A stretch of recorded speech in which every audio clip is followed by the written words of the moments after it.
Magnesium, an important mineral, is required for a variety of physiological functions in the body. It is very vital for keeping healthy muscles, neurons, hearts, and bones.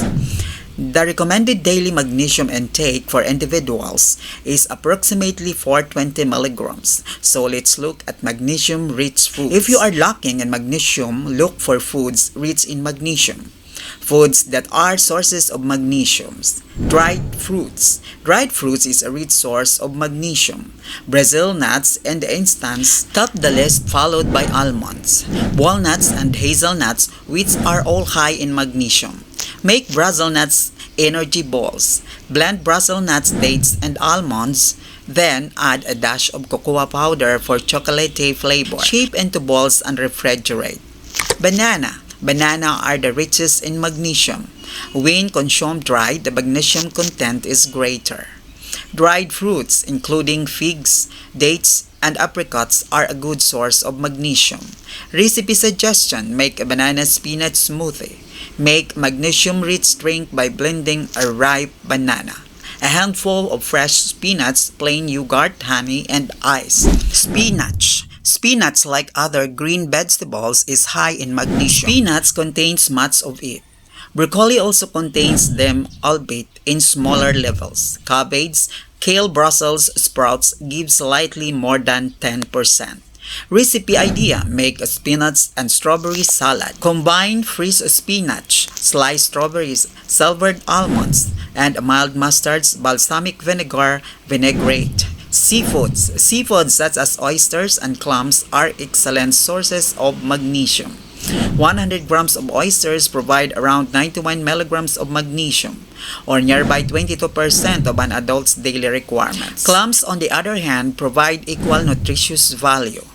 Legumes. Pulse provide B vitamins, proteins, fiber, and trace minerals including magnesium. Dried beans, lentils, and chickpeas should be on the menu, but soak them first to make digestion simpler. Recipe idea: make homemade hummus by combining cooked chickpeas, olive oil, tahini, lemon juice, garlic, and salt. Serve with raw veggies as a nutritious dip. Whole grain cereals. Whole grain cereals contains a high concentration of magnesium due to their mineral-rich husk. 2 slices of wholemeal bread can contain up to 35 milligrams of magnesium, which contributes significantly to achieving our daily requirements. Recipe suggestions: make a vegetables quinoa salad.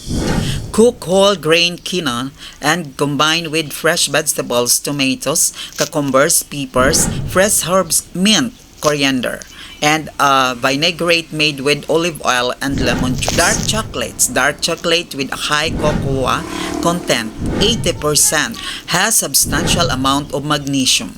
White chocolate, on the other hand, has very little cocoa, around 12 milligrams per 100 grams. Melt 80% cocoa dark chocolate and dip in fresh. Fruits like strawberries or banana slices, allowed to cool and solidify for a tasty, nutritious snack.